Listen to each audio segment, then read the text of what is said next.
वायु प्रदूषण हम सभी के स्वास्थ्य के लिए खतरा है और इस बढ़े हुए प्रदूषण के स्तर के लिए कई कारक जिम्मेदार हैं। छोटे छोटे कामों के लिए आप अपने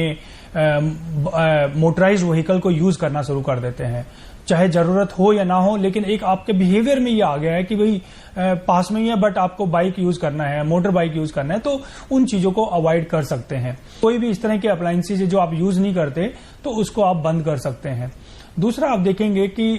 पेड़ पौधों का लगाना, हम लोग उल्टा कर क्या रहे हैं कि घरों के सामने पहले एक तरीके से पेड़ पौधे लगाए गए थे, आज हम उसको एक्सटेंशन के चक्कर में, बढ़ाने के चक्कर में उनको काट देते हैं, लेकिन आपको ये नहीं पता कि आपने कितना बड़ा लॉस किया है अपना आप।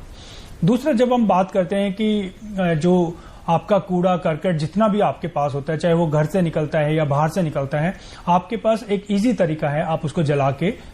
खत्म कर देते, तो आपको लगता है कि समस्या खत्म हो गई है, लेकिन वो समस्या बहुत गंभीर बन जाती है औरों के लिए भी और आपके लिए भी। व्यक्ति के सांस लेने पर वातावरण में मौजूद प्रदूषित कण जैसे sulphur dioxide, nitrogen dioxide, carbon monoxide, particulate matter, PM 2.5 और PM 10 जैसे गैस और कण व्यक्ति के शरीर में प्रवेश करते हैं और उसके शरीर को हानि पहुंचाते हैं। रेगुलेटरी एजेंसी को भी ध्यान रखना चाहिए कि किस टाइम पे समस्या सबसे ज्यादा गंभीर बनती है, और वो जितने भी आपको मेजर लेने हैं, चाहे वो आप बात करो कि एग्रीकल्चर रेजिड्यू को कैसे कम बर्न करा जाए या किसानों को कैसे किस तरह से के उपकरण की सपोर्ट की जाए ताकि वो उसको ना जलाएं। दूसरा, बात करें कि अब आपको पता है जैसे मान लो सर्दी स्टार्ट होगी तो वो बाहर जो लोग रहते हैं, सड़कों पे लोग रहते हैं, वो स्वाभाविक है वो ठंड को दूर करने के लिए आग जलाएंगे। क्या हमारे पास कोई दूसरा तरीका है, उसको हम प्रोवाइड कर सकते हैं। तीसरा, आप देखेंगे पब्लिक ट्रांसपोर्ट का, आपके पास पब्लिक ट्रांसपोर्ट इतना तो होना चाहिए कि आप लोगों को सपोर्ट करो। जरूरी है कि वातावरण में प्रदूषण का स्तर अधिक होने पर सावधानी रखी जाए और वायु प्रदूषण को कम करने के लिए सभी अपना योगदान दें। किरण भारद्वाज, DD न्यूज। नमस्कार। हमारा देश और पूरा विश्व आज कोविड-19 की चुनौती का सामना कर रहा है। कोविड-19 अभी खत्म नहीं हुआ है, ऐसे में हमारा फर्ज है कि हम सतर्क रहें। इसलिए जब तक दवाई नहीं तब तक कोई ढिलाई नहीं। कोरोना से बचाव के लिए जरूरी है नियमित रूप से हाथ धोना, मास्क पहनना और आपस में उचित दूरी बनाए रखना।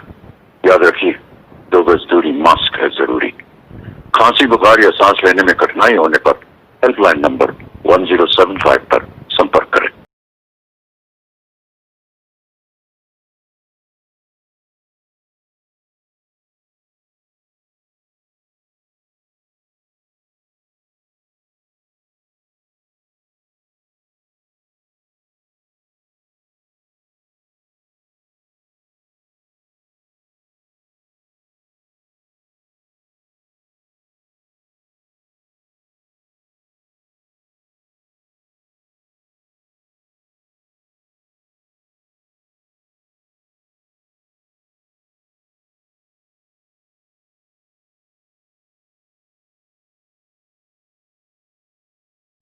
मोहता कॉलेज की ऑनलाइन पाठशाला में आपका हार्दिक स्वागत है। तो आज हम बेसिकली पढ़ने वाले हैं वायु प्रदूषण का भाग 2, यानी वायु प्रदूषण का भाग 2 यानी पार्ट 2 देखेंगे। यह टॉपिक है BA पार्ट 1 के साथ MA ज्योग्राफी के अंदर भी यह टॉपिक है लगता है। और इसके अलावा विभिन्न कंपटीशन एग्जाम में इससे संबंधित प्रश्न पूछे जाते हैं। तो इससे पूर्व वाले वीडियो के अंदर हमने देखा था कि बेसिकली वायु प्रदूषण है क्या, वायु प्रदूषण किन कारणों की वजह से फैलता है और वायु प्रदूषण के सोर्स कौन कौन से हैं, वायु प्रदूषण के यानी मुख्य रूप से कितने प्रकार हैं, और इसके अलावा वायु प्रदूषित प्रमुख गैसों के बारे में डिस्कस किया था। तो इसलिए थोड़ा सा मैं पहले बता देता हूं कि वायु प्रदूषण बेसिकली है क्या। वायु के भौतिक, रासायनिक और जैविक जो संगठन होता है उसमें किसी प्रकार का जो अवांछित तत्व मिल जाता है, चाहे वो विभिन्न प्रकार की हानिकारक गैसें हो, चाहे वो सल्फर डाइऑक्साइड हो, नाइट्रस ऑक्साइड हो या मेथेन हो, यानी कई प्रकार की हानिकारक गैसें हैं। उस गैसों के मिश्रण से या धूल कण है, पराग कण है और कई प्रकार के जो अवांछित तत्व, चाहे वो औद्योगिक अवशिष्ट के रूप में हो, उत्पाद के रूप में हो या नगरपालिका का विभिन्न प्रकार का यानी अवसाद पदार्थ से सड़न से जो मुख्य रूप से क्या है विभिन्न प्रकार की गैसों के निर्माण की प्रक्रिया हो, या जो कृषि उत्पाद के रूप में विभिन्न प्रकार के जो पेस्टिसाइड और केमिकल्स पदार्थ है वो वायुमंडल के अंदर विभिन्न प्रकार की गैसों में मिलते हैं, या पराली जलाने से जो विभिन्न प्रकार की यानी धूल कण और विभिन्न प्रकार की गैसें मिलते हों, या ज्वालामुखी क्रिया है, या जब मुख्य रूप से यदि हम देखते हैं तो जंगलों में आग लगती है, उसकी वजह से वायु की जो भौतिक रासायनिक संगठन होता है, एक निश्चित अनुपात होता है गैसों का, उसके अंदर यानी विकृति आ जाती है, जिससे पेड़ पौधे, जीव जंतु, वनस्पति और मानव पर उसका विपरीत प्रभाव देखने को मिलता है। वो बेसिकली वायु प्रदूषण है। और वायु प्रदूषण के अंदर देखें हमने देखा था कि वायु प्रदूषण के दो स्रोत हैं, प्राकृतिक स्रोत जिसमें आपका ज्वालामुखी आ जाता है, मुख्य रूप से प्राकृतिक आग जो वनों में लगती है उसकी वजह से भी पोल्यूशन होता है। इसके अलावा जो विभिन्न प्रकार की हैलोजिक गैसें हैं जो प्राकृतिक रूप से उत्पन्न होती है, उनके यानी मिलने से भी मुख्य रूप से क्या है वायु प्रदूषण होता है, या पराग कण उसके अंदर मिलते हैं उससे भी होता है। और मानव ये प्रदूषण में तो यानी औद्योगिक क्रियाओं के द्वारा पोल्यूशन फैलता है, कृषि उत्पाद के जो फैलता है, नगरीकरण क्षेत्रों से भी पोल्यूशन फैलता है, और विभिन्न उत्पाद है जिसका डिस्कस हमने इससे पूर्व वाले वीडियो में कर लिया था, तो उसका अध्ययन करने के लिए आप उससे पूर्व वाला वीडियो का अवलोकन करें। तो आज हम देखेंगे वायु प्रदूषण के प्रभाव क्या है और वायु प्रदूषण का हमारी मौसम तथा जलवायु पर क्या प्रभाव पड़ता है, जीव जंतु या समुदाय पर क्या प्रभाव पड़ता है और मानव पर क्या प्रभाव पड़ता है। तो इसको हम 3 कैटेगरी में बांटकर अध्ययन करेंगे। तो वायु प्रदूषण के प्रभाव की जब बात आती है तो इसको हम 3 वर्गों में विभाजित कर इसका अध्ययन करेंगे। तो सर्वप्रथम जब अध्ययन करेंगे मौसम तथा जलवायु पर प्रभाव,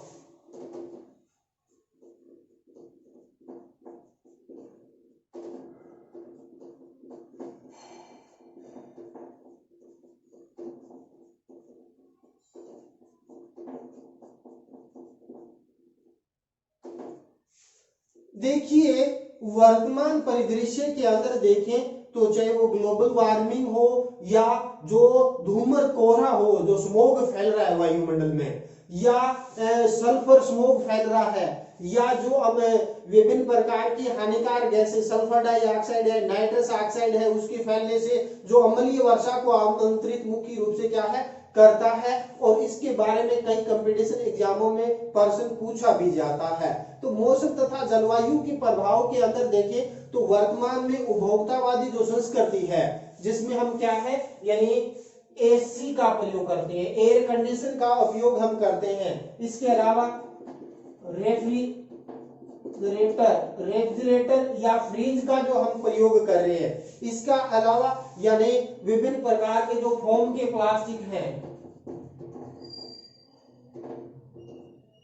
फोम प्लास्टिक का उपयोग हम वर्तमान में कर रहे हैं, या हेयर ड्रायर के रूप में काम कर रहे हैं, या अग्निशामक यंत्रों का जो प्रयोग कर रहे हैं, या विभिन्न प्रकार के सौंदर्य के जो साधन है उनका उपयोग कर रहे हैं। इसके अलावा यानी जो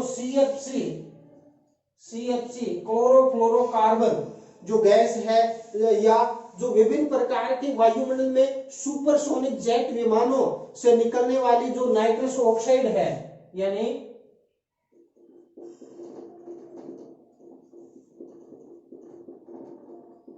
नाइट्रस ऑक्साइड जो सुपर सोनिक जो जेट एयरवेज मुख्य रूप से छोड़े जाते हैं, विभिन्न प्रकार के जो उपग्रह छोड़े जाते हैं, तो उससे भी क्या है नाइट्रस ऑक्साइड गैस निकलती है, और जिसका प्रभाव क्या होता है मौसम पर, यानी वायु के अंदर कई प्रकार की हानिकारक गैसें, चाहे वो मुख्य रूप से कार्बन मोनोडाइऑक्साइड हो या ग्रीन हाउस इफेक्ट डालने वाली CO2 हो या CFC हो जो ओजोन क्षेत्र को नुकसान पहुंचाती है, या सल्फर डाइऑक्साइड है जो अम्लीय वर्षा को आमंत्रित करती है, या यानी मुख्य रूप से अन्य प्रकार की फ्लाई ऐश है या जो जीवाश्म ईंधन का जो दहन करते हैं उसका सीधा प्रभाव क्या पड़ता है, यानी हमारा तापमान में वृद्धि होती है, तापमान वृद्धि या ग्लोबल वार्मिंग। और ग्लोबल वार्मिंग जब बढ़ेगी तो सीधी सी बात है यानी पृथ्वी के अंदर तापमान बढ़ेगा तो जो हमारी जो ऊंचे पर्वतीय क्षेत्र है, जो हिम टोपियां है वो पिघलेंगी, और वो पिघलेंगी तो स्वच्छ जल के भंडार है धीरे धीरे क्या हो जाएंगे, कम होंगे। इसके अलावा यदि हम देखें तो यानी ग्लोबल वार्मिंग की वजह से क्या होगा, समुद्र का जल स्तर बढ़ेगा, जिसके कारण उसके अंदर जो द्वीपीय राष्ट्र हैं या जो तटवर्ती बड़े महानगर हैं वो धीरे धीरे जलमग्न होने लग जाएंगे। अपना पड़ोसी देश मालदीव है वो यानी मुख्य रूप से इसी रफ्तार से बढ़ती रही तो अगले 30 से 40 सालों में वो जलमग्न हो जाएगा। उन्होंने अफ्रीका में जगह परचेज करने की भी बात चल रही है। तो इस प्रकार न केवल यानी मुख्य रूप से स्वच्छ जल के भंडार कम होंगे, तापमान बढ़ेगा तो हमारी जो मृदा है, मृदा के अंदर यानी एक निश्चित आर्द्रता की मात्रा होती है जिसके कारण उसमें संगठन क्षमता बनी रहती है, उसमें वनस्पति पादप और जो कृषि उत्पाद यानी उसके अंदर बढ़ते हैं और उसका धीरे धीरे क्षय होने लग जाएगा। उसमें यानी आर्द्रता की मात्रा कम होगी, सिंचाई के साधनों में मुख्य रूप से क्या है, कम होगा। क्यों? क्योंकि जब ग्लोबल वार्मिंग होगी तो असामयिक वर्षा होगी, जहां वर्षा नहीं होनी चाहिए वह वर्षा होगी, वर्षा की मात्रा में धीरे धीरे क्या है यानी घटाव आएगा, और जिसके कारण हमारी खाद्यान्न फसलें हैं विशेषकर जो चावल और गेहूं की फसलों के अंदर धीरे धीरे गिरावट आएगी। क्यों? सिंचाई या वर्षा की मात्रा कम होने से हमारे खाद्यान्न श्रृंखला है उस पर विपरीत प्रभाव इसकी वजह से क्या है देखने को मिलेगा। तो इस प्रकार यानी जो ग्लोबल वार्मिंग क्या है, ये वैश्विक तापमान में वृद्धि या विभिन्न प्रकार की हैलोजिक गैसें जिसमें आपकी कार्बन डाइऑक्साइड है, कार्बन मोनोडाइऑक्साइड है या सल्फर डाइऑक्साइड है या विभिन्न प्रकार की जो मुख्य रूप से हानिकारक गैसें उत्पन्न होने के कारण यानी जो हमारे सूर्य से आने वाली जो दीर्घ तरंगें या लघु तरंगें हैं वो पृथ्वी पर तो आ जाती है और कार्बन डाइऑक्साइड उस पर लेयर क्षोभ मंडल में पर जम जाती है और वो वापस नहीं जाने जाती, जिसके कारण ग्रीन हाउस इफेक्ट उत्पन्न होता है और वायुमंडल के अंदर कार्बन डाइऑक्साइड की मात्रा जब वृद्धि होगी तो धीरे धीरे पृथ्वी के तापमान में वृद्धि होगी। और हमने पिछले 20-30 सालों में अनुभव भी किया है कि तापमान में जो वृद्धि हो रही है जिसके कारण यानी विभिन्न प्रकार की मौसमी बीमारियां उत्पन्न हो रही है, जिसमें कोरोना भी मुख्य रूप से कहीं न कहीं मनुष्य के द्वारा प्रकृति के साथ जो हस्तक्षेप किया है। इसी प्रकार कई प्रकार की चिकनगुनिया है, डेंगू है, मलेरिया है या कई प्रकार के असाध्य रोग भी इससे उत्पन्न हो रहे हैं। जैसे मैं बात करूं यानी हमारे सप्ताह मंडल में ओजोन परत है जो सूर्य से आने वाली अल्ट्रावायलेट तरंगों को रोकती है, लेकिन जब वो यानी CFC और अन्य हैलोजिक गैसें उत्पन्न होगी तो यानी समताप मंडल की ओजोन परत में के अंदर छिद्र हो गया है और धीरे धीरे बढ़ रहा है और उसकी वजह से अल्ट्रावायलेट किरणें पृथ्वी पर आएगी, जिससे न केवल जीव जंतु वनस्पति और मानव और जलवायु पर उसका विपरीत प्रभाव है वो प्रमुख रूप से देखने को मिलेगा। तो इस प्रकार यानी ग्लोबल वार्मिंग से तात्पर्य यानी वैश्विक यानी विभिन्न प्रकार की यानी जीवाश्म ईंधन दहन करने के कारण या औद्योगिकरण या नगरीकरण के कारण क्या है यानी पृथ्वी का तापमान के अंदर यानी वृद्धि हो रही है, जिसके कारण ग्लेशियर है वो पिघल रहे हैं और शुद्ध जल के भंडार खत्म हो रहे हैं, समुद्र का जल स्तर बढ़ रहा है और जो समुद्री पारिस्थितिकी तंत्र है उसमें भी विकृति आ रही है।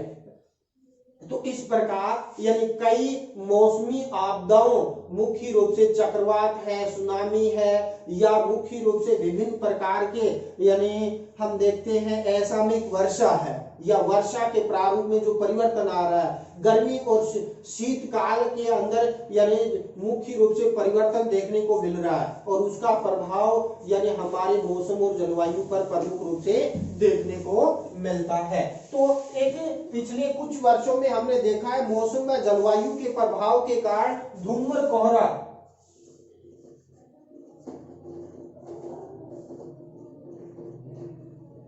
एक विकट समस्या क्रिएट कर रहा है, जिसको हम स्मॉग के नाम से भी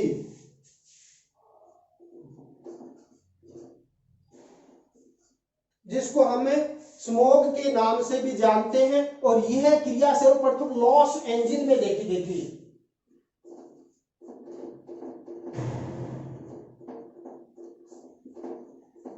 लॉस एंजिल भी स्मॉग भी कहते हैं इसको, लॉस एंजिल स्मॉग भी कहते हैं किसको, धूम्र कोहरे को। क्यों? सर्वप्रथम धूम्र कोहरा यानी संयुक्त राज्य के लॉस एंजल में ऐसी घटना सर्वप्रथम देखने को मिली थी। तो ये जो मुख्य रूप से धूम्र कोहरा है क्या, तो एक तो क्या स्मॉग, और प्लस क्या है फॉग। स्मॉग और फॉग मिलकर मुख्य रूप से क्या है, धूम्र कोहरे का निर्माण करता है।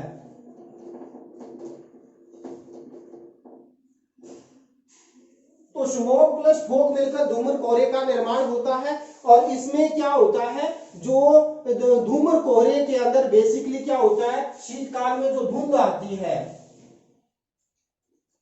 तो धुंध आने उसमें विभिन्न प्रकार के यानी ग्रीष्म शीतकाल के अंदर दीपावली के आसपास जो पटाखे जलते हैं, इसके कारण क्या है, कई प्रकार की हैलोजिक गैस है, जिसमें सल्फर डाइऑक्साइड है, नाइट्रस ऑक्साइड है, जैसे कई हैलोजिक गैसें उत्पन्न होती है। या पिछले कुछ वर्षों में हमने देखा है पंजाब हरियाणा के आसपास के जो किसान हैं वो यानी चावल की भूसी पराली को जलाते हैं, जिसके कारण असंख्य मात्रा में धूलकण और हैलोजिक गैसें उत्पन्न होती है। और उसकी वजह से जो मुख्य रूप से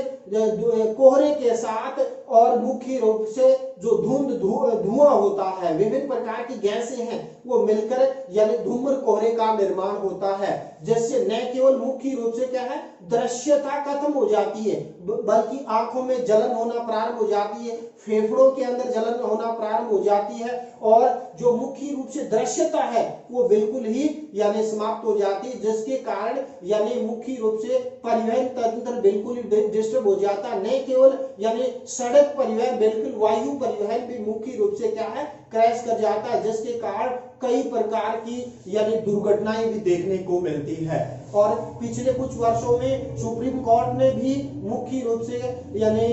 इस पराली के जलाने पर प्रतिबंध लगाया, बल्कि दिल्ली सरकार ने और केंद्र सरकार ने भी कई गाइडलाइन इसके अंदर जारी की है, ताकि क्या इस धूम्र कोहरे की वजह से आम जन को जो विपरीत प्रभाव पड़ रहा है उसको किसी प्रकार से क्या है, कम किया जा सकता है। तो धूम्र कोहरे के अंदर क्या, सल्फर डाइऑक्साइड गैस मुख्य रूप से इसमें तो होती है, इस पर नाइट्रोजन ऑक्साइड प्लस नीचे पृथ्वी में ओजोन गैस भी मिलकर क्या है, यानी इसके अंदर धुआं मुख्य रूप से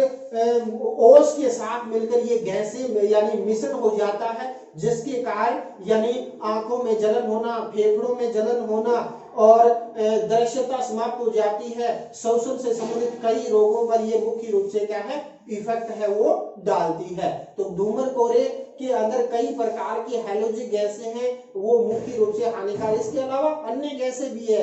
CO2 है, या मुख्य रूप से दूसरा यदि हम देखते हैं SO2 गैस भी मुख्य रूप से होती है, CO और CO2 गैसें भी इसके अंदर उत्पन्न होती है, जिसके कारण काफी यानी नुकसान होता है। दूसरा यदि हम बात करते हैं सल्फर स्मॉग, और सल्फर स्मोग के अंदर देखते हैं तो इसको लंदन स्मोग के नाम से भी जाना गया। ये कंपटीशन एग्जाम में पूछा गया, लंदन स्मोग के नाम से भी इसको प्रमुख रूप से क्या है जाना जाता है। तो इसमें क्या होता है, यानी बेसिकली H2SO4 यानी सल्फ्यूरिक एसिड बनता है, यानी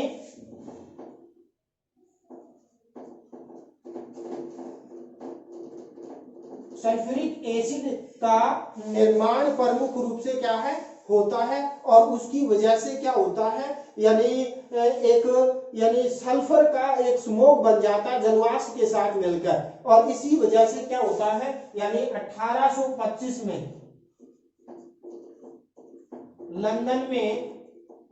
4000 लोग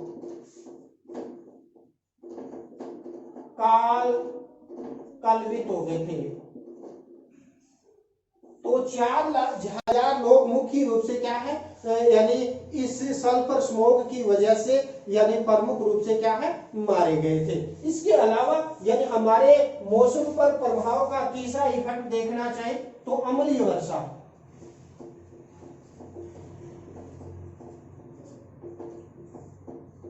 तो अम्लीय वर्षा प्रमुख रूप से क्या है,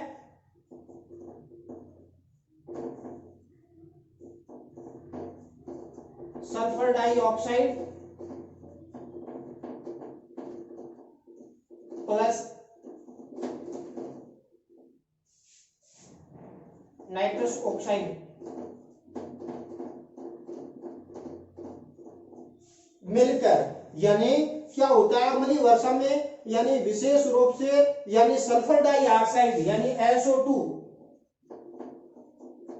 और प्रमुख रूप से दूसरा यदि हम नाइट्रस ऑक्साइड HNO3 मिलकर क्या करती है, यानी सल्फ्यूरिक यानी अम्ल H2SO4 का निर्माण करती है। किसका? H2SO4 का निर्माण इसके अंदर प्रमुख रूप से होता है, जिसके अंदर क्या होता है कि सल्फ्यूरिक एसिड वर्षा जल के यानी सल्फ्यूरिक एसिड का निर्माण होता है, और यह इस क्रिया के कारण जो वर्षा के जल के साथ ये दोनों गैसें मिलकर सल्फ्यूरिक एसिड के साथ जब वर्षा होती है, जिससे न केवल मुख्य रूप से हमारे वनों पर प्रतिकूल प्रभाव पड़ता है, बल्कि विभिन्न प्रकार की जो स्वच्छ जल के भंडार होते हैं वो भी मुख्य रूप से पॉल्यूटेड हो जाते हैं, वनस्पति पर विपरीत प्रभाव मिलने को मिलता है। इसकी प्रभाव की वजह से यानी स्टोन कैंसर, पत्थर के अंदर भी दाग बढ़ जाते हैं, और कई प्रकार की बहुमंजिला इमारतें जो संगमरमर की बनी होती है उसकी वजह से क्या होता है कि इसके अंदर पत्थर के दाग होने प्रारंभ हो जाते हैं। इस रासायनिक क्रिया पत्थर के साथ करता है, और उसकी वजह से यानी आपने पीछे देखा था कि जो अपना ताजमहल है उसके अंदर भी यानी जो विभिन्न प्रकार की जो वहां की फैक्ट्रियों से निकलने वाला सल्फर डाइऑक्साइड, नाइट्रस ऑक्साइड की वजह से वहां यानी मुख्य रूप से पत्थर कैंसर की संभावना भी इसके अंदर उत्पन्न हो गई, और जिसके कारण आगरा के आसपास वाले औद्योगिक इकाइयों को वहां बाहर स्थानांतरित है वो किया गया। और इसकी वजह से क्या है, न केवल जो हमारी झीलें हैं, झीलों के अंदर यानी इसके अंदर प्रमुख रूप से झील कातिल भी कहा जाता है अम्लीय वर्षा को, क्योंकि झीलों में पाए जाने वाले जीव जंतु वनस्पति है वो इसकी वजह से मर जाते हैं, पेयजल के स्रोत के रूप में उपयोग करते हैं, उसका नकारात्मक प्रभाव मिलता है। सर्वाधिक यदि हम अम्लीय वर्षा की बात करते हैं तो संयुक्त राज्य अमेरिका प्लस यूरोपीय देश है,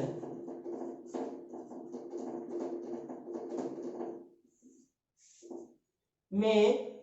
सर्वाधिक अम्लीय वर्षा का प्रभाव देखने को मिलता है। क्यों? क्योंकि उन क्षेत्रों में औद्योगिकरण, नगरीकरण सर्वाधिक देखने को मिलता है, जिसके कारण वह झील कातिल अम्लीय वर्षा है वो प्रमुख रूप से होती है, जिसका हमारे मौसम पर भी, हमारी जलवायु पर भी, वनस्पति पादप समुदाय पर भी विपरीत प्रभाव देखने को मिलता है। तो इस प्रकार हम देखें मौसम एवं जलवायु की वजह से यानी मुख्य रूप से हमारा जलवायु तंत्र है वो बिल्कुल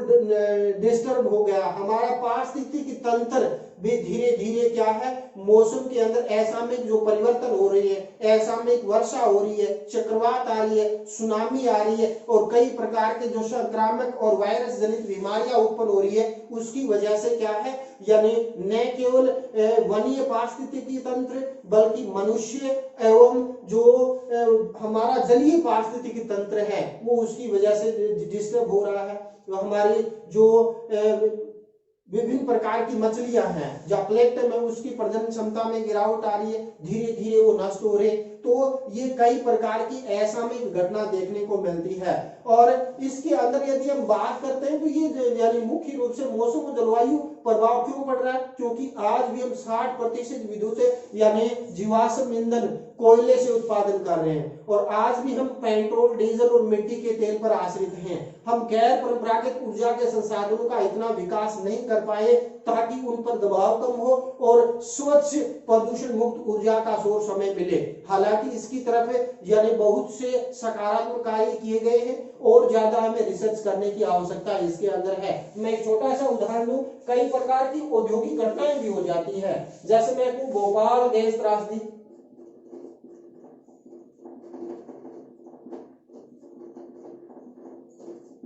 तो भोपाल गैस त्रासदी है वो मुख्य रूप से 2 से 3 दिसंबर 1984 को यह त्रासदी है वो घटी है और इसकी पिछली बार बरसी भी मुख्य रूप से आई हुई थी। इसमें क्या मेथाइल आइसोसाइनाइड, मेथाइल आइसोसाइनाइड जिसको शॉर्ट में मिग के नाम से भी जाना जाता है, यानी किस नाम से जाना जाता है, यानी MI और C मिग गैस के रूप में जाना जाता है। ये कई कंपटीशन एग्जाम में प्रश्न पूछा गया कि भोपाल गैस त्रासदी कब हुई, 1984 में 2 से 3 दिसंबर 1984 को, और इसके अंदर कौन सी गैस का रिसाव हुआ, तो यानी मिक्स गैस या मेथाइल आइसोसाइनाइड गैस का रिसाव हुआ और इस रिसाव की वजह से यानी 2500 लोग तो तत्काल उसी समय मारे गए। इसके अलावा यानी लगभग 5000 लोग हैं वो मुख्य रूप से या तो अंधे हो गए या उसके अंदर मुख्य रूप से विकलांग हो गए और विकृत मुख्य रूप से क्या है इसकी वजह से हुए थे। और उसका प्रभाव वनस्पति और जीव जंतुओं पर भी मुख्य रूप से क्या है देखने को मिला था। तो ये भी यानी मानवीय चूक है औद्योगिक क्रियाओं के अंदर। इसी प्रकार रूस के चेर्नोबिल के अंदर भी क्या है गैस के रिसाव की घटना हुई थी और उसकी वजह से भी क्या है मनुष्य, जीव जंतु, वनस्पति पर विपरीत प्रभाव देखने को मिला था। तो ये तो हमने देखा मौसम तथा जलवायु पर प्रभाव के रूप में अध्ययन किया। दूसरा जैविक समुदाय पर प्रभाव, जैविक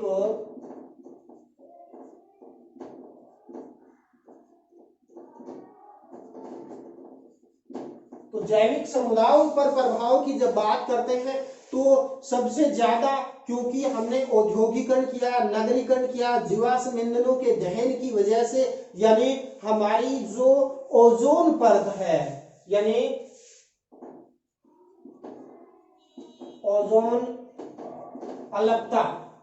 क्यों? क्योंकि हमने उपभोक्तावादी संस्कृति से एसी है, फ्रिज है, रेफ्रिजरेटर है या हम बात करते हैं फोम प्लास्टिक का प्रयोग है, हेयर ड्रेसर, अग्निशामक यंत्रों के अंदर यानी सीएफसी गैसों का प्रयोग किया है। इसके अलावा यानी विभिन्न प्रकार की यानी प्रदूषित गैसों की वजह से CO2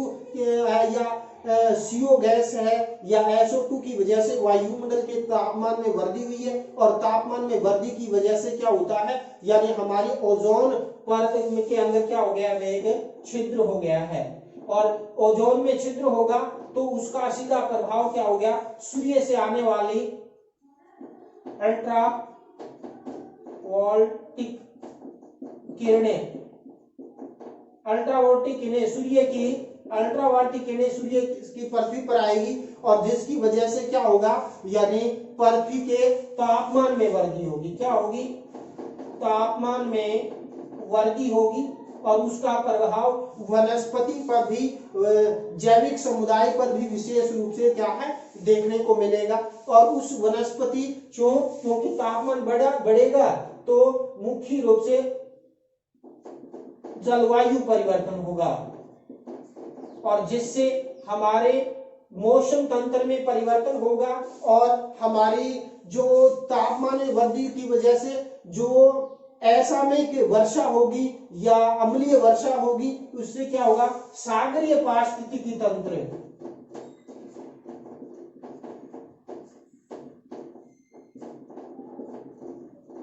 में क्या आ जाएगी, विकृति उत्पन्न हो जाएगी। क्यों? सागरीय पारिस्थितिकी तंत्र के अंदर यानी जब कार्बन की मात्रा जल के अंदर बढ़ जाएगी तो वहां के जो जीव जंतु वनस्पति पादप है वहां प्रकाश संश्लेषण की कमी आ जाएगी और प्रकाश संश्लेषण की कमी होगी तो उसकी वृद्धि के अंदर आएगी। तो आहार श्रृंखला है वो क्या है, यानी सागरीय आहार श्रृंखला का विनाश होगा। सागरीय आहार श्रृंखला में विकृति उत्पन्न हो जाएगी और उस सागरीय आहार श्रृंखला में जब विकृति होगी तो उसमें जो जीव जंतुओं की जो श्रृंखला है उसमें होगा, जिससे हमारा पारिस्थितिकी तंत्र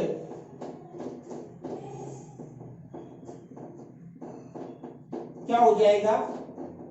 विकृत हो जाएगा, जिससे जैविक समुदाय की जो श्रृंखला है जल के अंदर और स्थलमंडल के अंदर विभिन्न प्रकार के वनस्पति पादप समुदाय हैं उसमें धीरे धीरे क्या है, विकृति आना प्रारंभ हो जाएगी। जैसे मैंने बताया सल्फर डाई और नाइट्रस ऑक्साइड होगी तो उसकी वजह से अम्लीय वर्षा होगी और जब अम्लीय वर्षा होगी तो न केवल वो यानी जल को प्रदूषित करेगी बल्कि जो पेड़ पौधों वनस्पति पर उसके पेड़ तो उनकी पत्तियां सूख जाएगी, उसमें प्रकाश संश्लेषण की क्रिया प्रमुख रूप से क्या है, नहीं हो पाएगी। और जब यानी इसकी वजह से जब जलवायु परिवर्तन होगा तो उसकी वजह से क्या आएगी, बाढ़, सूखा, चक्रवात, सुनामी और उसकी वजह से क्या है, यानी हमारा जैविक समुदाय प्रभावित होगा। यदि ये बाढ़ समुद्र यानी प्रमुख रूप से आपके आएगी वनस्पति समुदाय में तो कई वनस्पति है वो डूब जाएगी, जीव जंतु नष्ट हो जाएंगे। सूखा आएगा तो सूखे की वजह से क्या है, न केवल कृषि तंत्र प्रभावित होगा, वनस्पति समुदाय भी प्रभावित होगा, जीव जंतु भी प्रभावित होंगे। चक्रवात की वजह से आपने देखा है कि हजारों यानी जीव जंतु वनस्पति नष्ट हो जाती है। सुनामी की वजह से आपने देखा होगा 26 दिसंबर 2004 को जो सुनामी आई जिसमें लगभग 3 लाख लोग कलकलवित हो गए थे, यानी लाखों वनस्पति पेड़ पौधे मुख्य रूप से नष्ट हो गए थे। जलीय जीव तंत्र है वो प्रभावित प्रमुख रूप से इस सुनामी की वजह से हुआ था। इसी सुनामी की वजह से भारत का जो दक्षिणतम बिंदु है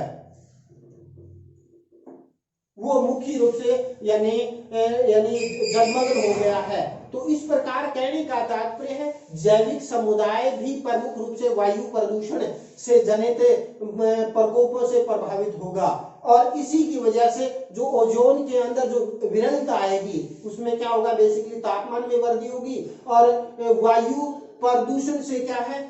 यानी सर्दियों के अंदर धूम्र कोहरे का निर्माण होगा, जैसे यानी मुख्य रूप से दृश्यता है खत्म हो जाती है पेड़ पौधों वनस्पति पर, यानी धुएं के साथ जो कोहरा जमता है तो उस पेड़ पौधों में प्रकाश संश्लेषण की क्रिया नहीं होती है, पत्तियां झड़ जाती है और उसके अंदर वंशवृद्धि है वो प्रमुख रूप से क्या है, इससे यानी रुक जाती है। इसके अलावा यदि हम बात करते हैं तो जल भंडारों के अंदर अम्लीय वर्षा होगी तो यानी झीलों तालाबों के अंदर जो मुख्य रूप से रहने वाले जीव जंतु है उस पर विपरीत प्रभाव इसके अंदर देखने को मिलेगा। तो ओवरऑल हम देखें तो जैविक समुदाय भी वायु प्रदूषण से जनित जो यानी प्रकोप होंगे, चाहे वो ओजोन अलपता हो या हरित ग्रह प्रभाव की वजह से वैश्विक तापमान में वृद्धि होगी, जिसके कारण यानी कई असामयिक प्रकोप आएंगे और जिससे जैविक समुदाय है वो प्रमुख रूप से क्या है, प्रभावित इसकी वजह से होगा। इसके अलावा मानव स्वास्थ्य पर प्रभाव,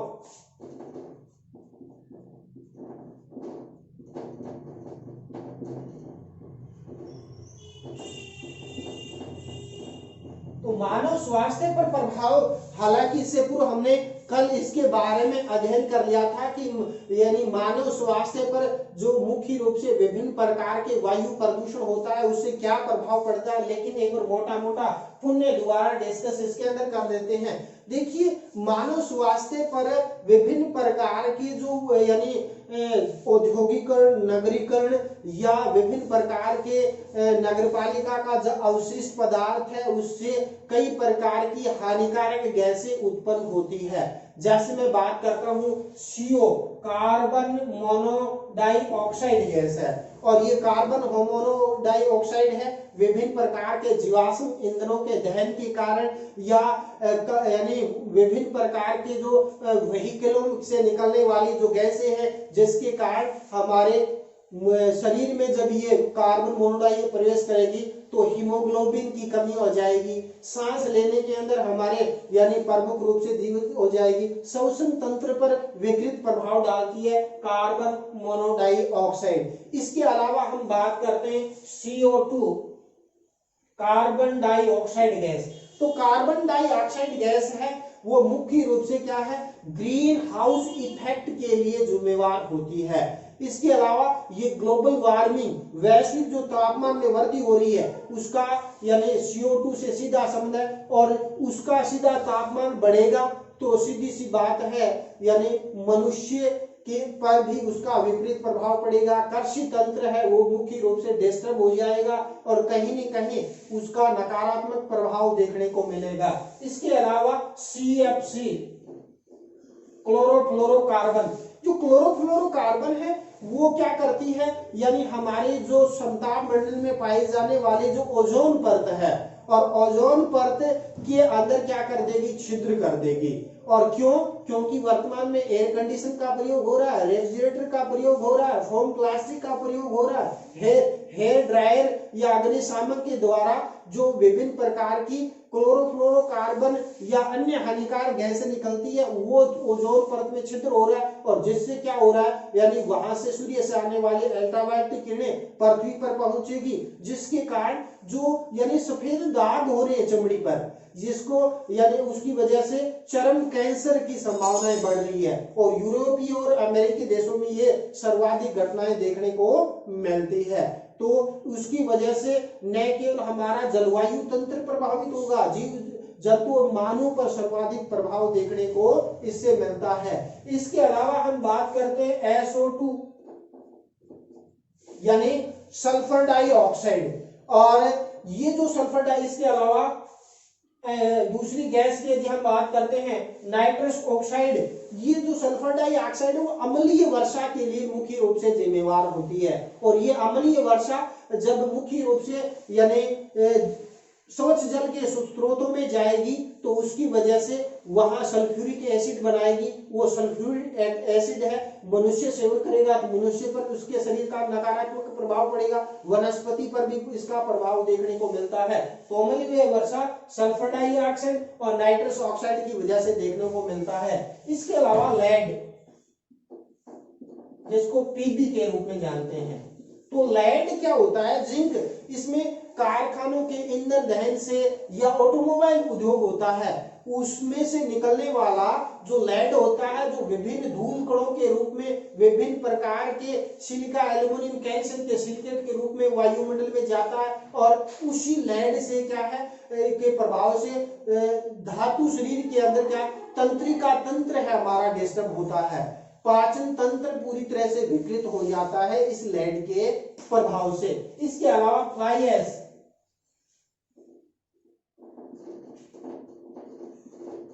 और फ्लाई ऐश क्या होता है बेसिकली यानी बारीक पाउडर होता है, किसका, यानी सिलिका का, एल्युमिनियम का, कैल्शियम ऑक्साइड का, जो विभिन्न प्रकार की जो हमारी 60% विद्युत होती है कहाँ, यानी तापी विद्युत गृहों के अंदर जो विभिन्न प्रकार की राख उड़ती है वहां कई प्रकार की गैसें निकलती है। इसके अलावा कई उद्योगों से ऑर्सेनिक है, बोरान है, या क्रोमियम है, या सीसा जैसे सूक्ष्म मात्रा के अंदर क्या है यानी कई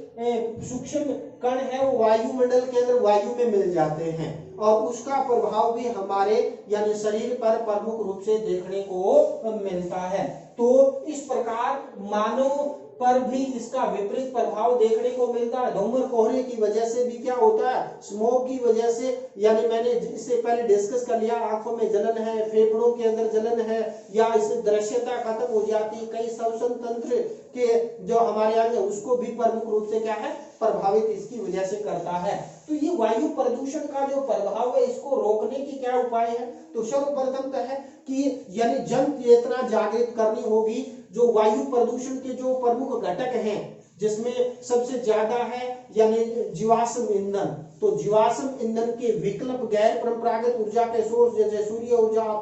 या चाहे मुख्य रूप से पवन ऊर्जा है, तो उसका उपयोग हमें बढ़ाना होगा और इनका उपयोग हमें कम करना होगा। तो चयनात्मक उपयोग हमें करना होगा। जो औद्योगिकरण है उस पर भी जो विभिन्न प्रकार के यानी प्रदूषण यंत्र लगे होते हैं उन यंत्रों को लगाना होगा और उसको शहरों से बाहर स्थापित करना होगा। और हमें जो हमारी उपभोक्तावादी संस्कृति है उसके अंदर यानी वैश्विक कल्याण को ध्यान में रखते हुए हमें अपने औद्योगिकरण नगरीकरण की तरफ हमें बढ़ना होगा। इसके अलावा वायु प्रदूषण निवारण नियंत्रण अधिनियम यानी वायु प्रदूषण निवारण नियंत्रण अधिनियम जो 1981 और 1986 में जो बना उसके को कड़ाई से पालन करना होगा, जिससे मुख्य रूप से क्या है वायु प्रदूषण को नियंत्रण किया जा सके। इसके अलावा राष्ट्रीय हरित न्यायाधिकरण जो बना है 2010 में वो भी मुख्य रूप से वायु प्रदूषण संबंधी कई गाइडलाइन जारी करता है उसको। इसके अलावा वायु प्रदूषण से संबंधित विभिन्न प्रकार के जैसे धूम्र कोहरे पर एक्ट बना, पराली जलाने पर मुख्य रूप से प्रतिबंधित किया गया। इसके अलावा पराली का चयनात्मक उपयोग किस प्रकार यानी किया जाए और उसको यानी उसकी जैविक खाद बनाई जाए, जैसे दिल्ली सरकार ने यानी मुख्य रूप से यानी पराली को सड़ाकर और मुख्य रूप से बायो यानी खाद का बनाने का कार्य किया है। तो उस प्रकार उनका एक चयनात्मक उपयोग करना होगा, उसका हमें यानी मुख्य रूप से महत्वता से उपयोग करना होगा, उसको हमें यानी जैविक खाद को प्रोत्साहन होगा। जैसे कृषि की बात करते हैं तो जैविक खाद को प्रोत्साहन करना होगा। इसके अलावा यानी 2019 में केंद्र सरकार ने कार्यक्रम शुरू किया था राष्ट्रीय स्वच्छ वायु कार्यक्रम। क्या किया था? राष्ट्रीय स्वच्छ वायु कार्यक्रम। तो राष्ट्रीय स्वच्छ वायु कार्यक्रम है वो 10 जनवरी 2019 को प्रारंभ हुआ। कब हुआ? 10 जनवरी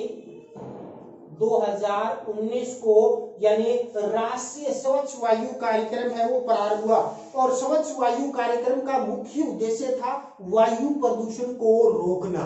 और इस कार्यक्रम के अंदर क्या है, वायु प्रदूषण रोकने के लिए केंद्र सरकार का जो पर्यावरण मंत्रालय है, राज्य सरकारों, स्थानीय निकायों प्लस विभिन्न प्रकार के समाज सेवी जो संस्थाएं हैं वो पर्यावरण में जो मुख्य रूप से वायु प्रदूषण होता है और वायु प्रदूषण को किस प्रकार यानी नियंत्रित किया जाए और उसके अंदर 2017 का जो वायु प्रदूषण की जो यानी इंडेक्स है उसके अंदर उसको किस प्रकार यानी उस वायु प्रदूषण को रोका जाए। जिस प्रकार हमने कल ही डिस्कस किया था कि विश्व के यानी 20 वायु प्रदूषित शहरों में 14 यानी एशिया के हैं जिसमें अधिकांश भारत के हैं। दिल्ली है, मुंबई है या मुख्य रूप से नोएडा है, लखनऊ, ये जो औद्योगिकरण हो रहा है और उस पर वायु प्रदूषण की मात्रा जो बढ़ रही है उसको हमें कंट्रोल करना होगा और हमें वायु प्रदूषण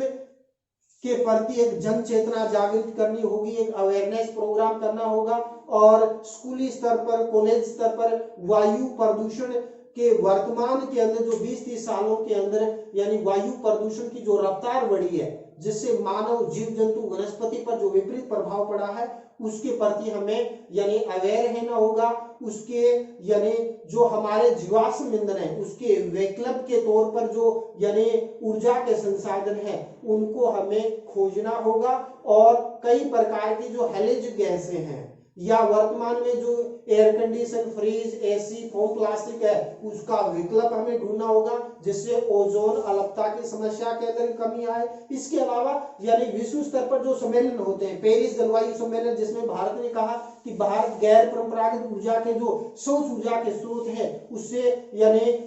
33% ऊर्जा है वो उससे उत्पादन करेगा। तो उस लक्ष्यों को विश्व स्तर में यानी सही मॉनिटरिंग होनी चाहिए, सही इंप्लीमेंट होना चाहिए और ये न केवल सरकार का दायित्व है, विभिन्न प्रकार के समाज सेवी संस्थाएं हैं और आम आदमी की जब तक सहभागिता नहीं होगी तब तक वायु प्रदूषण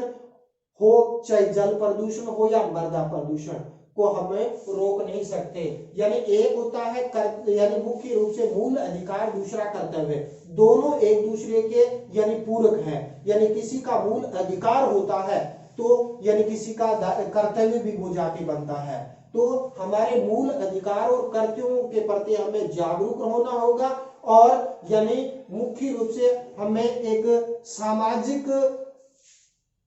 आंदोलन के तौर पर इन्हें जो विभिन्न प्रकार की पर्यावरणीय समस्याएं हैं उसकी तरफ हमें ध्यान देना होगा। यानी इसी के साथ हम आज का वीडियो अपने यहीं समाप्त करते हैं। जय हिंद, जय भारत।